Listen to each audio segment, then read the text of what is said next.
Everyone in the city knew that Ethan Vance, the sole heir to the Vance financial empire, had dropped $15 million to turn me into a star. They also knew he only did it to spite his ex, Chloe Sterling, who had dumped him years ago to pursue her music career abroad. To the public, I was Fiona Adams, the rising pop phenomenon with a soul-stirring voice. To Ethan, I was just a living, breathing stand-in. Beyond having a voice that happened to mimic Chloe's pure, airy timbre, I meant nothing to him. It was midnight.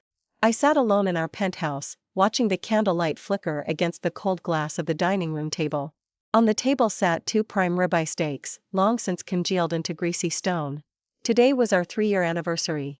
I'd spent all afternoon cooking, hoping, foolishly, that maybe tonight would be different. My phone rang. I picked it up on the second ring. "Ethan? Are you coming back?" I kept my tone soft, suppressing the fatigue in my voice. "It's past midnight. It's our 3-year anniversary. I made dinner." Background noise blasted through the receiver, the bass-heavy thrum of an exclusive nightclub, clinking glasses, and muffled laughter. "Fiona, don't start," Ethan interrupted, his voice laced with annoyance. "I'm busy. Stop acting like a needy housewife keeping tabs on my clock." "Ethan, please. You said you'd be home by 10. "I don't care what I said," he cut in coldly. "What did you plan for tonight anyway? A romantic speech? A ring? Fiona, have you completely lost your mind over these past 3 years? Do you honestly think that $15 million was an investment in a wife?" The line went dead with a harsh beep. I sat in the quiet dark, slowly lowering the phone. I picked up my wine glass and drained the sour red liquid in one long gulp. $15 million. He never let me forget that number. 3 years ago, I was 20, working 2 jobs at cheap bars just to pay for my grandmother's emergency heart surgery. One night, a drunk executive backed me into a corner in a VIP room. I was terrified, bruised, and out of options when Ethan Vance kicked the door open. He dragged the man off me, wrapped his designer coat around my trembling shoulders, and looked down at me with an intensity that felt like a lifeline. "You're Fiona, right?" he had said softly, cupping my chin. "Do you want to be a star? Come with me, and you'll never have to suffer a single day in your life." I thought he was my savior. It took me 6 months to realize I had simply walked into a gilded cage. 30 minutes after Ethan hung up on me, my phone vibrated again. It was a notification from a celebrity gossip handle. A video was trending globally, Ethan Vance spotted at JFK Airport welcoming Chloe Sterling back to the US. The video showed Ethan braving a swarm of paparazzi, wrapping Chloe in a massive shearling coat, and ushering her into his Maybach. A reporter crammed a microphone toward Ethan's face, shouting over the noise, "Mr. Vance, Chloe is back. What does this mean for your relationship with Fiona Adams? Are you dumping her?" Ethan didn't even pause. He looked straight into the camera, his handsome face devoid of warmth. "Fiona and I have a strictly professional relationship," Ethan stated clearly. "I am her sponsor and her label boss. Nothing more. I have never been in love with her." Beside him, Chloe flashed a triumphant, delicate smile toward the cameras. My manager, Mia, burst into the penthouse 10 minutes later, her eyes red from crying. She slammed her tablet onto the counter, showing the viral clip. "He's a monster, Fiona," Mia sobbed, shaking with rage. "You gave him 3 years. You wrote all those hit songs yourself. How could he humiliate you like this on live television?" I stared at the screen, watching Ethan escort Chloe away. Oddly, my hands weren't shaking. The dull, persistent ache in my chest had suddenly vanished, replaced by a strange, icy clarity. "He's right, Mia," I said quietly, picking up a pen from the counter. "It was a business deal." "What are you doing?" Mia asked, wiping her tears. "I'm drafting my exit strategy," I replied, pulling out a blank notepad. "My farewell concert is in 3 weeks at the arena. 3 years of playing his little game is enough. It's time to close the show." The next morning, Ethan didn't return home. In fact, for the next 21 days, he vanished from my life entirely. The tabloids ran wild. Every day carried fresh photos of Ethan taking Chloe to high-end auctions, buying her penthouses, and dining at Michelin star restaurants. Meanwhile, the press hounded me wherever I went, mocking me as the penniless substitute who got kicked to the curb. On the eve of my sold-out arena concert, my phone lit up with a text message. It was the first time Ethan had reached out in 3 weeks. "Fiona, I heard rumors that you're planning some grand proposal stunt at your concert tomorrow to force my hand. Let me be clear, do not do anything stupid. We were never dating. I paid for your career so you could sing me to sleep at night. If you try to embarrass me in front of 50,000 people, I will destroy your career so thoroughly you won't even be able to sing at funerals. I read the text twice. A cold, quiet laugh escaped my throat. I typed back a single sentence. Don't worry, Mr. Vance. You'll get exactly what you deserve tomorrow. Then, I blocked his number. The night of the concert arrived. The state-of-the-art stadium was packed to maximum capacity. 50,000 neon light sticks swayed like an ocean of stars. The noise was deafening. I sang my heart out for 2 hours, going through every track I had released over the past 3 years. When the encore hit, the stage lights dimmed into pitch blackness. When the main spotlight cut back on, I was standing in the center of the stage, wearing an intricate, custom-made ivory wedding gown. The crowd went completely wild. Cameras flashed like lightning strikes. Everyone in the stadium knew the rumors. They thought I was about to beg Ethan Vance for his hand. In the front row, seated in the VIP center section, sat Ethan. He wore a crisp tuxedo, leaning back in his chair with his legs crossed. He looked up at me with an arrogant, condescending smirk, his eyes saying, "Go ahead, beg me. Show the world how pathetic you are." I adjusted my earpiece, picked up the microphone, and looked straight past Ethan into the crowd. 3 years ago, I met a man. I spoke into the mic, my voice ringing clear and steady through the massive speakers. I gave him everything I had. Every song I wrote, every line I sang, was inspired by him. Tonight, in front of 50,000 people, I want to finally be brave. Ethan's smirk widened slightly. He adjusted his cufflinks, preparing himself for the moment I would call his name and make a fool of myself. I raised the bouquet of white roses in my hand, smiled warmly, and looked toward the VIP entrance on the left side of the stage. "Will you marry me, Julian Hayes?" I asked. The entire stadium went dead silent for one agonizing second. Then, a blinding, white spotlight slashed through the darkness, landing squarely on the executive box above the VIP section. A tall, impeccably dressed man stepped out of the shadow. Julian Hayes, the notoriously reclusive, mega-wealthy head of Hayes Global Media, stood there in a dark gray suit. His sharp, striking features softened as he looked down at me, a look of unadulterated devotion in his dark eyes. Under the gaze of 50,000 screaming fans and millions watching the livestream, Julian took the microphone handed to him by a security guard. "I thought you'd never ask, my girl," Julian's deep, magnetic voice echoed across the stadium. "I've been waiting for this for 7 years." The stadium blew up into absolute chaos. In the front row, Ethan Vance froze. The smug smirk vanished from his face, replaced by an expression of pure, unadulterated shock. He slammed his hands on the barrier, his face turning deathly pale. "Fiona!" Ethan roared, his voice drowned out by the thunderous cheers. "Fiona, what the hell are you doing?" He tried to vault over the VIP barricade to storm the stage, but 4 towering, black-suited guards instantly stepped forward, pinning him against the rail with brutal efficiency. I didn't give Ethan a second glance. I turned my back on him, walked off the stage, and headed straight for the backstage dressing room. I had just unzipped the heavy wedding dress when the dressing room door was kicked open with a loud bang. Ethan burst in, breathing heavily, his tie loosened and his eyes bloodshot. "Fiona Adams. Have you lost your mind?" Ethan screamed, slamming the door behind him. "Who the fuck is Julian Hayes? You've been sleeping in my bed for 3 years. What kind of sick game are you playing?" I sat down at my vanity mirror, picked up a cotton pad, and began wiping off my makeup. "I'm not playing a game, Mr. Vance," I said calmly through the mirror. "Don't call me Mr. Vance," he yelled, lunging forward to grab my wrist. Before his fingers could touch me, the door opened again, and Julian stepped inside, effortlessly grabbing Ethan's arm and shoving him back several feet. Ethan stumbled against the sofa, glaring at Julian with pure hatred. "Keep your hands to yourself, Vance," Julian warned, his voice low and dangerous. Ethan ignored Julian and pointed a shaking finger at me.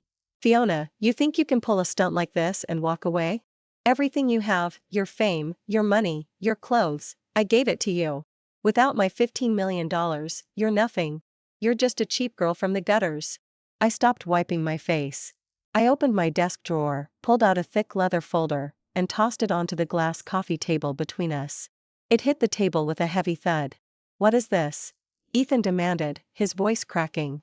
"Contract termination papers," I said, turning my chair around to face him. "Along with a bank transfer receipt for $20 million. $15 million to cover your initial investment, and $5 million in interest. Every cent you ever spent on me has been paid back in full. Ethan stared at the document, his breath catching in his throat. I'm done, Ethan, I said, looking him dead in the eye. I quit the label. I quit the industry. And most importantly, I'm done being your little toy. You're quitting? Ethan stammered, the anger instantly draining from his face, replaced by a sudden, sickening wave of panic. Fiona, stop joking. You love singing. You can't just quit. I love music. I just hate you, I interrupted coldly. Oh, and before you leave, check the bedroom at the penthouse. I left you a little parting gift. I stood up, took Julian's offered arm, and walked past Ethan without looking back. Fiona! Come back here. Fiona! Ethan's desperate screams echoed down the hallway, but for the first time in 3 years, I felt like I could finally breathe. Leaving the concert venue, Ethan was completely out of his mind. Around him, the world was in total chaos. His assistant was frantically reporting that the company's stock was plummeting due to the public backlash, while Chloe kept calling him, weeping over how internet users were tearing her apart online. But Ethan couldn't hear a word. His mind was filled with the icy, unfeeling look Fiona had given him before walking away, and her parting words about a gift in the bedroom. A ring? A confession letter? Or maybe an album of memories? Yes, she had to be doing this out of anger. She had loved him for 3 long years. How could she just drop everything and walk away overnight? Ethan sped through red lights all the way back to the hilltop penthouse. He slammed the front door open and practically tore the master bedroom apart. Nightstands, walk-in closets, drawers, nothing. Finally, under the pillow on the king-sized bed where they had slept together for 3 years, his trembling fingers brushed against a sleek silver USB drive and a piece of handwritten sheet music. Across the top of the paper, written in Fiona's elegant handwriting, was the title, Goodbye. With shaking hands, Ethan plugged the USB drive into his laptop. Fiona's signature clear, soulful voice instantly spilled into the empty, dead quiet room. Thank you for every moment, but I'm finally saying goodbye. A simple acoustic guitar accompaniment, a deeply tragic yet strangely liberated melody, it struck Ethan's chest like a blunt blade, carving him open. He frantically shuffled through the draft pages and photos attached behind the sheet music. Over the past 3 years, every single original hit song Fiona released had topped the charts. Ethan had always proudly assumed those songs were love letters written for him. She wrote about snow falling into hot springs because they had once shared a drink in a hot spring resort. She wrote about a 50 Hz whale because they had once looked at the night sky from a yacht deck. She wrote about falling cherry blossoms because they had once walked through a park together. But now, as Ethan stared at the photos attached to those song drafts, his face went completely pale, and his legs gave out, dropping him hard onto the floor. In the photos, the man drinking with Fiona by the hot spring, hugging her on the yacht, and holding her hand under the cherry blossoms, was never Ethan. It was Julian Hayes, or rather, the name written on the back of every single photograph, Shannon. No, this is impossible. Ethan's eyes bloodshot as he clawed at his hair in a frenzy. She loves me. She slept in my arms every night. How could she love someone else? Then, a cold realization hit him like a bucket of ice water, revealing a terrifying detail he had overlooked for 3 years. In all those 3 years, no matter how much he pushed her, tested her, or humiliated her, Fiona had never once said the words "I love you" out loud. Every single time, she had chosen silence. It was Ethan's own arrogance. He had assumed that a broke, desperate girl rescued by his wealth and power would naturally worship the ground he walked on. He had mistaken her silence for obedience. He had mistaken her endurance for devotion. Find them. Find them right now. Ethan smashed his laptop against the wall and roared at his terrified assistant who had just rushed into the room. Use every connection the Vance family has. Search for this Shannon. Find everything on Julian Hayes. I want Fiona blacklisted from every corner of this industry. I want her begging on her knees to come back. A frantic Ethan launched a total blackout on Fiona. He issued an ultimatum to every record producer, director, and TV network in the country. Anyone who offered Fiona a single contract or gig would become an enemy of the Vance empire. He genuinely believed this would clip her wings once more. He thought that without an income and without fame, she would come crawling back to him in a thin sweater, just like she did 3 years ago. 1 day passed. 3 days passed.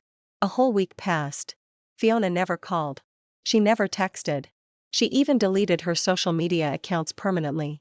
She didn't just step away, she completely erased herself from the industry. She evaporated into thin air, cutting herself out of Ethan's life entirely. By the 10th day, Ethan collapsed. Severe insomnia had kept him awake for 7 straight days, pushing his mental state to the brink of a breakdown. For the first time in his life, the arrogant heir of the Vance family lowered his head. He drove alone to the narrow alley where Fiona used to rent a small apartment before she met him. The door to the old brownstone was unlocked, and the room inside was stripped bare. The old landlady looked at the pale, hollowed-out man standing in her doorway and sighed. "You looking for Fiona? She moved out days ago. But she did leave a message. She said if a guy named Mr. Vance came by, I should let him check the bedroom." Ethan's trembling legs carried him into the empty, dusty room. On the main wall, written in bold red marker, was a single line of text. To Ethan Vance, thank you for 3 years of relentless cruelty. It finally gave me the courage to kill the pathetic version of myself. A second later, Ethan's phone rang in his pocket. He grabbed it frantically. Fiona's voice came through the receiver, calm, steady, and bone-chillingly cold. "Mr. Vance, you couldn't find anything on Shannon, could you? Fiona. Where the hell are you?" Ethan squeezed the phone so hard his knuckles turned white. His voice was hoarse, raw with a mix of desperation and rage. "Who is Shannon? Tell me. You loved me for 3 years, Fiona. You can't just walk away." A soft, light laugh came through the speaker, devoid of anger, filled with absolute relief. "Save your breath, Mr. Vance," Fiona said calmly. "Julian and I are leaving the country today. You won't ever see me again. Don't leave. Fiona, please, I'm begging you, don't go." Ethan dropped to his knees right there on the dusty floor of the empty apartment, tears spilling over his cheeks. It was the first time in his life he had ever begged anyone. But all he got in return was a click, followed by a mechanical operator voice. "The number you have dialed is no longer in service." She had destroyed the SIM card. She had erased every last bridge between them. Ethan stumbled out of the building like a hollow ghost. He couldn't accept it. He refused to believe those 3 years meant nothing to her. Driven by sheer obsession, Ethan pulled every string he had left to track down the one person who had been seeing Fiona privately over the last year, a top-tier psychiatrist named Dr. Adrian Cole. 30 minutes later, Ethan slammed open the door to Dr. Cole's private clinic. Dr. Cole didn't flinch. He calmly poured a cup of black coffee and pushed it across the glass desk. "Mr. Vance, I figured you'd show up eventually. You helped her, didn't you?" Ethan gripped the edge of the desk, his eyes bloodshot, looking like a wild animal on the verge of snapping. "That whole proposal at the concert, it was a setup. Who the hell is Shannon?" Dr. Cole shook his head slowly. He pulled a thick medical file out of his drawer and slid it across the table. "Fiona asked me to give you this if you ever came looking for answers," Dr. Cole said, his voice flat and clinical. "She was my patient for 18 months. Her diagnosis is right there: severe PTSD, intimacy trauma, and prolonged psychological abuse from a dominant partner." Ethan stared at the thick stack of session notes, Fiona's neat signatures stamped at the bottom of every page.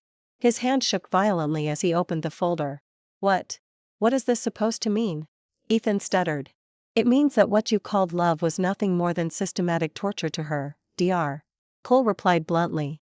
"You used your money to lord over her, brought your ex back to humiliate her at every opportunity, and expected her to smile through it. Did you honestly think a human being with an ounce of self-respect could fall in love with someone like that?" "She did love me," Ethan roared, slamming his fist onto the desk. "If she didn't, why did she obey everything I said?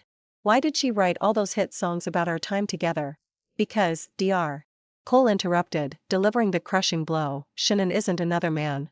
Ethan froze mid-breath. "What?" "Shannon was the fake name Fiona used 3 years ago when she first started singing at that sketchy bar to pay for her grandmother's surgery," Dr. Cole said, each word hitting like a sledgehammer. "Back then, when you pulled her out of that room, she was genuinely grateful. She tried to love you. But every time you treated her like Chloe's shadow, every time you stomped on her dignity, she realized the man she thought saved her didn't exist." Dr. Cole leaned forward, looking Ethan straight in the eyes. "So, she created Shannon in her mind, an idealized version of herself from before she met you. Every love song she wrote wasn't for you, Mr. Vance. It was her longing for the girl she used to be before you broke her. When she screamed Shannon at the concert, she wasn't proposing to a rival. She was publicly, permanently killing off the girl who was stupid enough to ever care about you. Boom. It felt like a bomb exploded inside Ethan's brain. The color drained from his face until he looked like a corpse. He collapsed back into the leather chair, completely paralyzed. Not a substitute. No secret lover. The whole time, the biggest joke was him.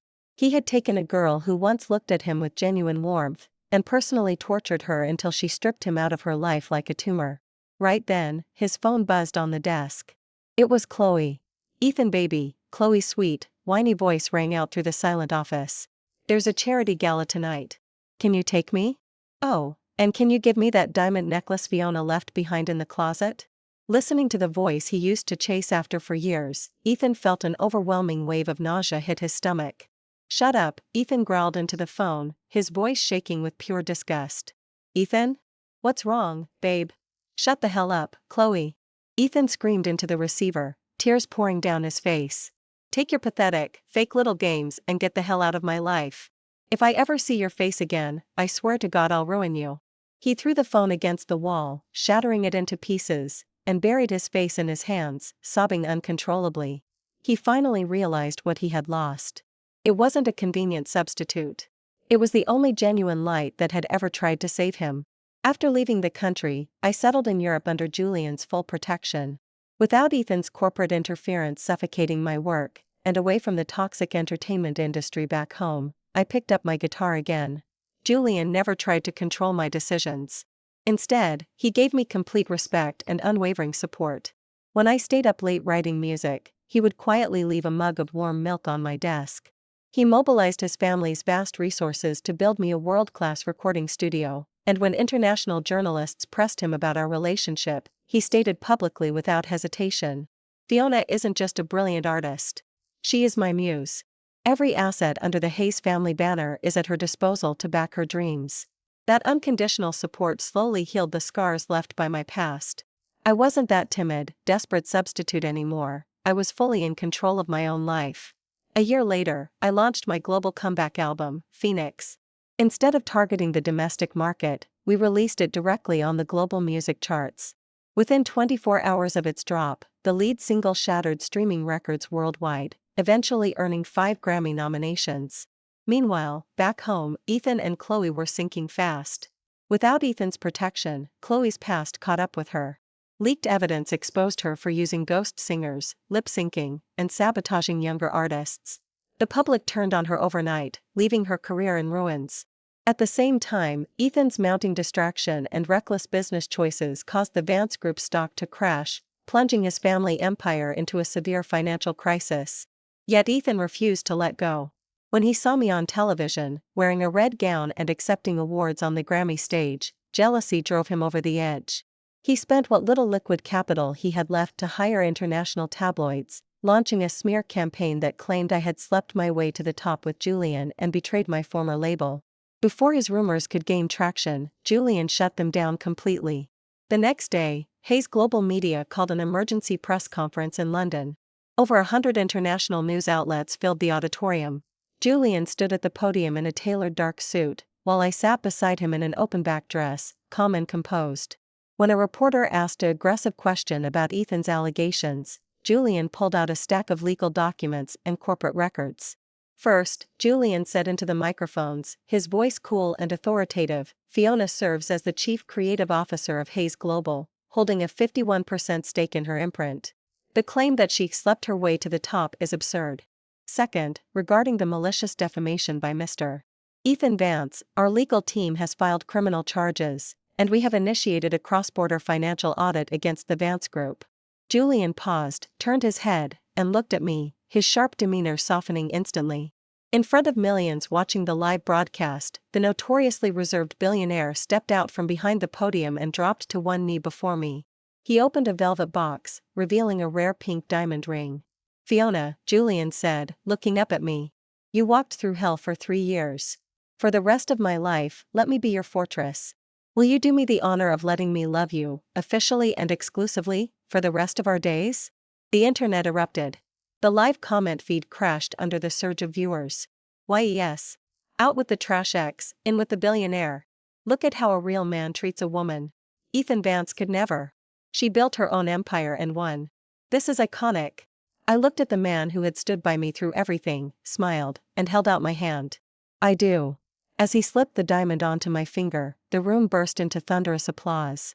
Thousands of miles away, sitting in his dim office, Ethan watched the proposal unfold on his laptop screen. As Julian placed the ring on my finger, Ethan choked on his breath, coughed up a splatter of blood onto his desk, and collapsed onto the floor. 2 years later, on a private island in the Mediterranean. The warm breeze carried the scent of salt and cedar as I stood on the open-air stage of a seaside lounge, tuning my acoustic guitar. I wore a simple white linen dress, my hair tied back loosely. I was fully relaxed, jamming with my band for a small crowd of local guests. 2 years of peace had completely transformed me. I no longer had the long scar on my lower leg. Instead, a master tattoo artist had turned it into a branch of blooming thorny roses. Suddenly, a gaunt, ghostly figure stumbled onto the edge of the beach. It was Ethan. He was terribly thin, his once sharp jawline now hollow and sickly pale. He wore a heavy black suit that looked ridiculously out of place under the tropical sun. He looked entirely broken.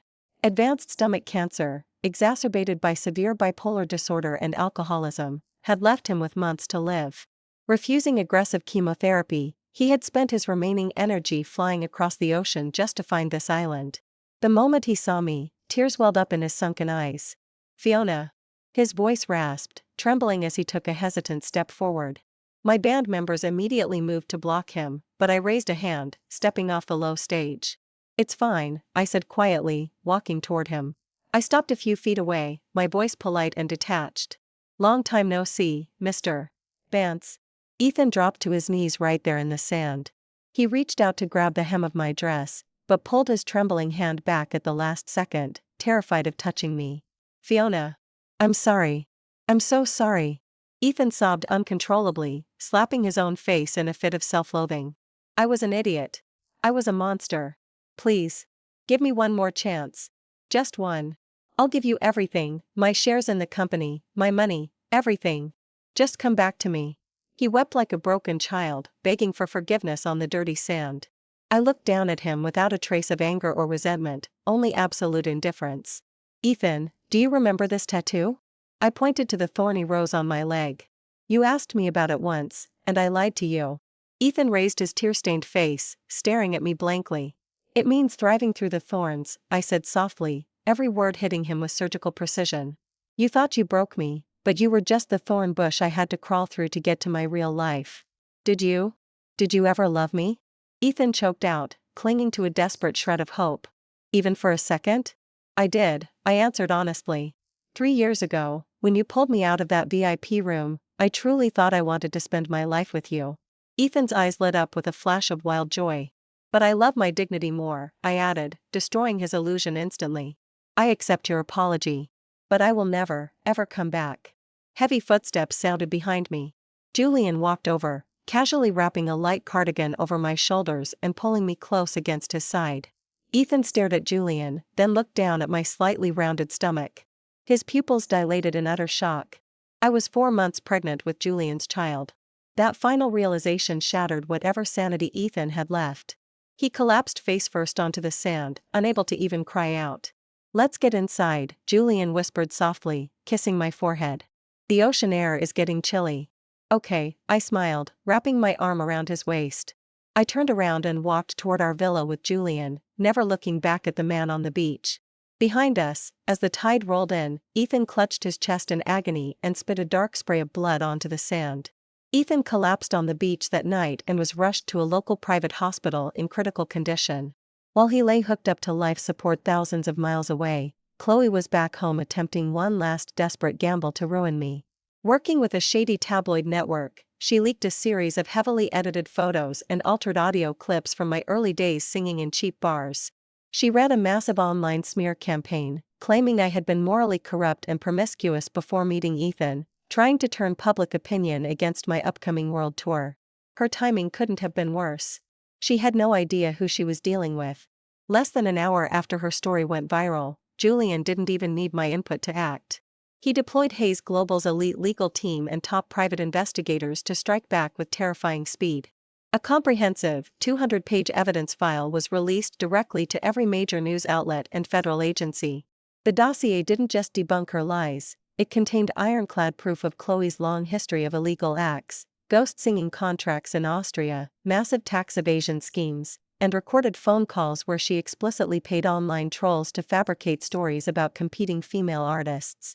The most damning piece of evidence came in a live video statement from the former wealthy executive who had harassed me at the bar 3 years ago.